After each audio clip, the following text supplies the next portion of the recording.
Isang masarap na ulam na naman tayo mga moms. Nagluto ako ng pakbet na nilagyan ko ng bagoong alamang.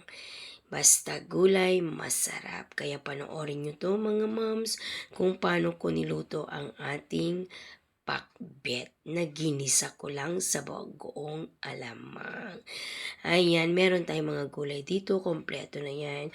May talong, may okra, may kalabasa, may ampalaya at sitaw. Ayan ang mga gulay natin. Kailangan lang natin ng hiwa-hiwain at ibabad natin sa tubig na may asin. Yes, lagi ko pong sinasabi, lahat ng binibili kong gulay ay binababad ko sa tubig na may asin. At dati na rin ako nagpalambot nang isasahog natin kasi ikakarahay natin siya. Yes, karahay po ang pasahog natin. Naggisa na ako dyan ng sibuyas at syempre isusunod ko rin dyan yung bawang at luya. Yes, naglagay po ako ng luya pampabango sa ating pakbet. Then meron ako dito ng 2 tablespoon ng alamang bagoong.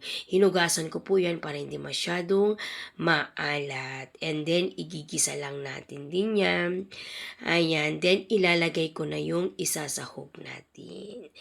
Halo-haluin lang natin at isusunod ko na rin dyan yung 2 medium size na kamatis. Then, naglagay lang ako ng 1/8 cups ng tubig pampalambot lang ng kamatis. Then, sunod-sunod na natin ilagay yung mga gulay natin dahil pare-parehas naman na madaling maluto ang gulay. Kaya, ayan, sunod-sunod na natin mga gulay.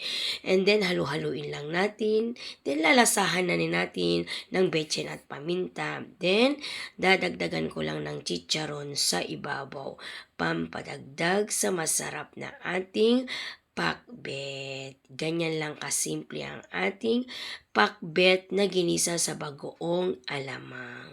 Ayan, nakita nyo na kung paano ko niluto. Napakasimple.